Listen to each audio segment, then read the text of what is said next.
Bon, dans cette vidéo-là, je vais vous montrer des trucs pour la détection. Donc, si vous voulez commencer, dans le fond, c'est pas très compliqué. Ça prend Google Earth. Donc, comme vous avez là, moi, je choisis... si vous allez juste dans Google Earth, si vous voulez, dans le fond, vous cherchez des places intéressantes pour détecter. Vous allez dans Google Earth. Puis, quand vous téléchargez Google Earth, ben là, ça va vous montrer des places. Tu sais, genre, mettons, ça va vous montrer le quartier, là, puis les parcs, là, vous avez les parcs. Il y a aussi la fonction timelapse. Ici, là. On va aller dans calque. Ici, on va dans timelapse. Ici. Mais par contre, le problème, c'est que quand vous activez timelapse, ça devient flou. Puis on voit pas très bien. Par contre, on peut voir que le quartier est en construction. Genre, par exemple, ça, c'était là avant. Ça, c'était là au début. On voit ici la date là, puis la date là. Donc, en 1990, il y avait ça de construit. Le problème, c'est qu'on ne peut pas retourner en arrière. Donc, dans le fond, ce qu'il faut faire, c'est qu'il faut installer Google Earth Pro. Et avec Google Earth Pro, ce qu'on va voir, c'est... Avec Google Earth Pro, ce qu'on va voir, c'est que là, on peut vraiment avoir accès au passé des... au passé, là. Pas en 1985, mais je veux dire, on peut savoir ce qui s'est passé avant. On peut avoir des indices sur où chercher. Ça peut nous aider à localiser nos points de recherche dans les parcs. Par exemple, si je vais là, au parc Arc-en-Ciel, là, on peut voir, si je fais ça ici, le petit logo ici, là, sur Google Earth Pro, on peut voir ici qu'il y a une timeline qui apparaît. Là, on est aujourd'hui, donc en date du 1 2024, on peut reculer dans le temps pour voir à partir du 5 2017, ok, là, c'était comme ça. Mais ce que je vais vous montrer aussi, c'est pas juste comment c'était avant, c'est aussi comment on peut analyser la position des choses pour savoir où détecter. Par exemple, si je vais zoomer ici sur les jeux d'eau, on peut voir que si je recule avant, en 2002, les jeux d'eau étaient pas là. Le parc, ça ressemble à ça. Il y avait un terrain de baseball. Mais moi, ce que je veux vous montrer, c'est les jeux d'eau. Donc là, dans le fond, si on va là, en 2005, pas encore là, en 2008. En 2008, là, il était là. Et puis, jusqu'en 2024, en 2023, ça n'a pas bougé. Donc, c'est toujours resté là. Puis, moi, je suis allé autour des jeux d'eau détectés. Puis, honnêtement, c'était un très bon spot. Donc, ça, c'est aussi des choses qui peuvent vous aider dans le fond, là, de chercher, quand vous cherchez dans les parcs, de trouver des points de repère. Par exemple, ça, c'est les jeux d'eau. Là, ici, on a le skatepark. Donc, c'est ça, de trouver des points de repère que les gens vont souvent. Aussi, ici, vous avez les chemins. Les chemins, ça peut être intéressant parce que les gens passent souvent sur ces chemins-là. En reculant dans le temps aussi, on peut voir que les chemins n'ont pas de temps à changer que ça. T'sais. Il y avait un chemin là avant, mais avant, ici, c'était des lignes électriques. Donc, vu que c'était des lignes électriques, on peut supposer que ici, même s'il y avait un terrain de baseball ici, c'est pas intéressant d'aller chercher. Par contre, parce que les gens n'avaient pas de temps de s'asseoir en dessous des lignes électriques. Genre, quand même un spot intéressant que les gens y aient. En dessous des lignes électriques, c'est pas même intéressant. Donc ici, on peut pas s'attendre à trouver grand chose. Il y a aussi ici, étant donné que on voit un terrain de baseball là, ce que je vais vous montrer, c'est ça ici. Si on compare avec Google Earth ici, ce qu'on peut voir dans le parc Arc-en-Ciel, c'est que ici, on a le même spot là et ici. Aussi autour du... ici, il y avait un terrain de soccer. Là. Donc là, c'est ce que plus... Il y a une partie du terrain qui est restée. Soit la partie qui dépasse du synthétique. Donc ici. Ici, là, c'est ça. Si je rapproche, c'est ici. Donc, ce serait un spot intéressant à chercher. Mais, vu qu'il y a des arbres de planter, ça a enlevé une partie de la terre qui était déjà là. Donc, on peut quand même trouver des choses intéressantes, mais c'est quand même diminué le risque de trouver des choses intéressantes. Donc là, c'est ça. On peut voir que ça aussi ici, par exemple, c'est resté le même. Resté dans le même superficie de terrain. Il n'y a rien qui a vraiment changé ici pour le tiret de parc. Ici, c'était la même chose.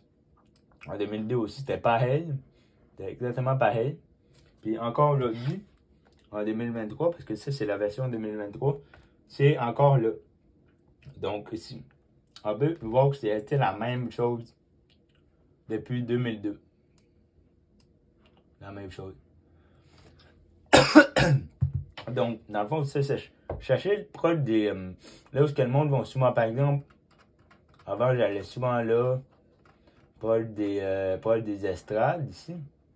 J'avais trouvé beaucoup de choses, proche du terrain, beaucoup de monnaie. Ça, c'était intéressant. Aussi, proche du skatepark, il y a aussi beaucoup de déchets, mais pas mal de monnaie. Donc, ça, c'est un autre indice. Il y a pas mal de déchets. S'il y a beaucoup de déchets proche d'une place, c'est important de continuer à chercher si cette place-là a accueilli beaucoup de personnes. Parce que s'il y a beaucoup de déchets, puis il y a beaucoup de personnes qui ont passé, ça veut dire qu'il y a beaucoup de présence, donc forcément de l'argent à quelque part. Donc, c'est surtout pour les grands terrains, les grands terrains, les terrains vastes, c'est bon d'avoir des points d'impair.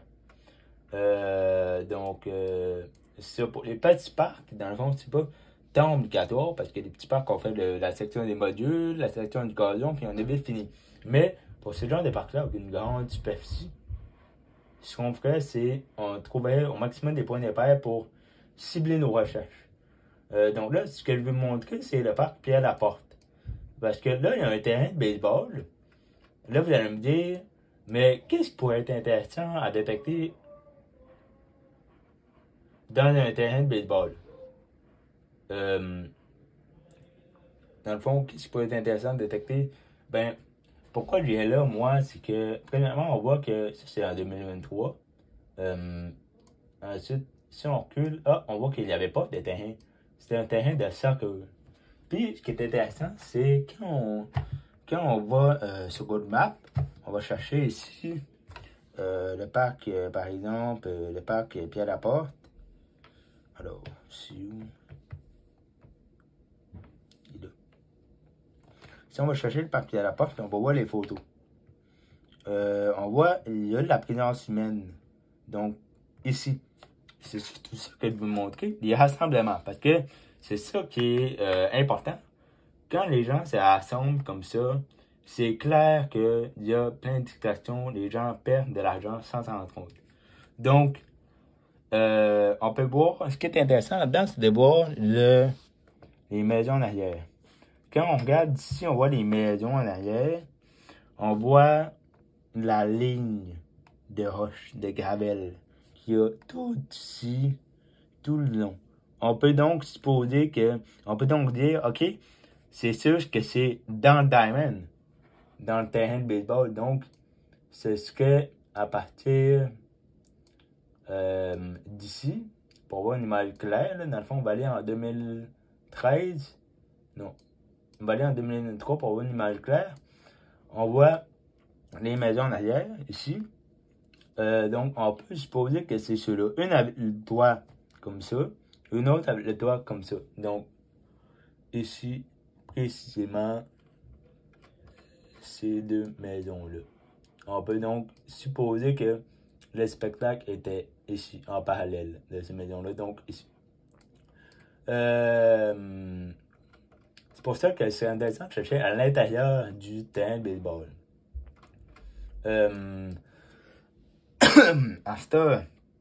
Maintenant qu'on sait que les terrains de baseball peuvent être intéressants pour des événements, ça veut dire que c'est un bon spot. justement pour aller chercher des monnaies, d'autres choses intéressantes. Donc ici, on voit dans des terrains de baseball aussi que le monde, quand il regarde un match, ça soit surtout alentour. Donc ici, ça c'est tous des spots pour être intéressants à chercher. Juste ici, puis ici. En bordure du terrain, là, juste là, ça pourrait être intéressant.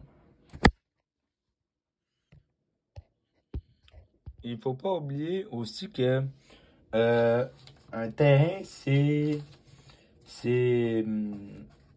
sur la durée. Donc, dans le fond, si on veut augmenter nos chances de trouver de la vieille monnaie, par exemple, ce serait mieux si le terrain n'avait pas été changé depuis longtemps. Ceci étant dit, je vais vous montrer un exemple, par exemple, au parc Repentigny, au parc Claudel. Donc, ce parc-ci, qu'on voit pas ce qui est bien, donc je vais changer la date. Bon, il est okay, parc Claudel. Si on remonte dans le temps ici, on peut voir que en 2002, les sections de modules de jeu étaient déjà là. Ici, il n'y avait rien. Ici non plus, rien. Donc là, on peut se poser la question, où est-ce qu'on peut détecter entre ces deux-là? On peut essayer les deux. Par contre, ici, quand on remonte dans le temps, on voit que cette section-là qui a été construite. Ensuite, après ça, tout récemment, soit en 2017, ça a commencé à être construit. Et en 2023, c'est des terrains de tennis. Donc, qu'est-ce qu'il nous reste? En gros, il nous reste ça. Mais là, vous allez me dire, ah oui, mais on peut détecter autour de ça. Ouais, on peut détecter autour de ça. Mais par contre, ça réduit nos chances parce que ça, c'est la construction. Ça veut dire que c'est la terre qui a été déplacée, qui a été enlevée pour construire ça. Ils ont fait des trous dans le sol. Ils ont creusé le sol pour construire ça. Ils ont rempli la nouvelle terre par la suite. Ils ont creusé autour aussi. Ça, je suis convaincu, ils ont creusé autour. Fait que dans le fond, c'est toute cette terre-là a été enlevée. Puis toutes les choses qu'il y avait dedans ont été ramassées et envoyées quelque part. Donc, moi, je me fierais plus à détecter là-dessus. Ça, cette partie de terrain-là, parce que c'est resté identique. Puis, ben, c'est quand même entouré par la clôture qui est là. Donc, c'est quand même resté relativement calme. Tu sais, pas beaucoup de. C'est éloigné de la route. On voit que c'est éloigné de la route, donc plus calme. La raison pourquoi je me dis, c'est ce qui est bon de détecter là, c'est que quand on regarde la neige 2022, on voit que il y a une petite colline là.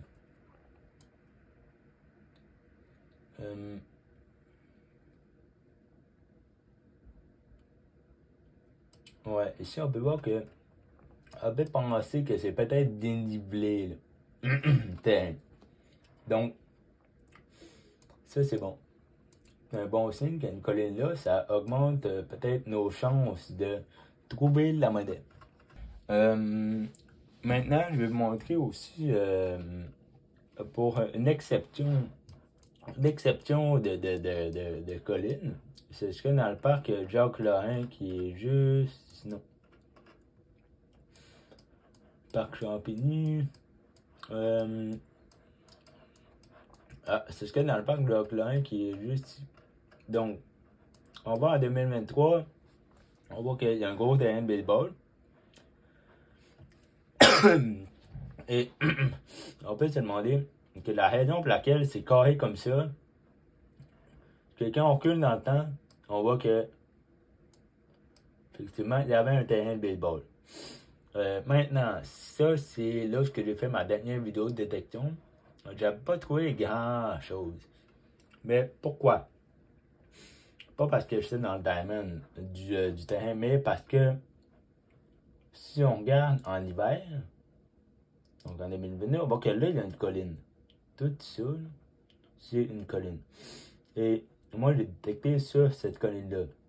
Mais ça, cette colline-là, il ne peut pas y avoir de terrain de baseball si le terrain est dénivelé, si le terrain n'est pas droit. Donc ça, là, cette colline-là, c'est clair que c'est de la terre qui a été ajoutée par la suite. Pourquoi, on ne sait pas. Mais c'est clair qu'on peut penser que c'est intéressant parce que il y a des gens qui s'amusent à s'asseoir là-dessus, faire d'autres activités. Mais c'est un peu trompeur parce que la vraie place que c'est intéressant, c'est. Ou ce que serait intéressant là-dedans, c'est ici. Pourquoi? Parce que c'est là qu'il y a eu le terrain. Le terrain est quand même vieux. On voit qu'avant, il n'y avait pas de colline. Là. Donc, dans le fond, ça, c'est. Aussitôt qu'il y a eu la colline, le terrain de baseball n'est plus là. Parce que c'était plus praticable. Donc, c'est ça, c'est de chercher peut-être autour de la piste cyclable, là où il y avait le sable là-bas, là où les gens s'assoyaient aussi pour regarder le match.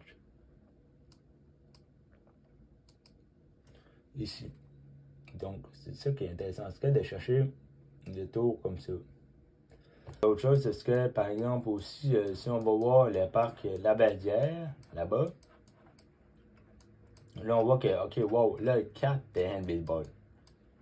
Mais c'est pas ça. C'est pas sur le terrain de baseball, il faut tuer, c'est sur le fait que cette place-là est très achalandée. Ces terrains-là de baseball sont très achalandés, donc ça offre un potentiel en termes de monnaie qu'on veut trouver. Une dernière chose que je peux vous dire par rapport à cette vidéo-là. Donc là, je vous ai montré des trucs pour chercher dans les terrains vagues. Les terrains qui ont beaucoup de gazon. Là, ce que je veux emmener, c'est la conclusion, c'est que évidemment, il ne faut pas se limiter à ça. Il ne faut pas dire, ok, ben là, il ne faut pas chercher là, là, là. Il ne faut pas analyser. Il faut y aller comme on le sent. Tu sais, c'est d'y aller comme vous le sentez, c'est de dire, ah, ben, ok. C'est aussi du, ah, peut-être que. Parce que si vous vous limitez juste à chercher où ce que vous dites que vous allez chercher, ben là, ça se peut que vous passiez à côté de choses intéressantes. Par exemple, là, si je prends le parc La Chapelle qui est là, il y a un terrain de baseball là. Mais ça ne veut pas dire que vous devez chercher que là, tu sais. Vous pouvez le chercher alentour. Il n'y a aucun problème à faire ça. Puis, même si vous cherchez alentour, les gens perdent de l'argent un peu n'importe où. Donc, c'est clair que même si vous cherchez pas là où ce que je vous ai montré les techniques et tout ça se peut que vous trouvez quand même de l'argent. Donc, ça, il n'y a pas de limite à chercher.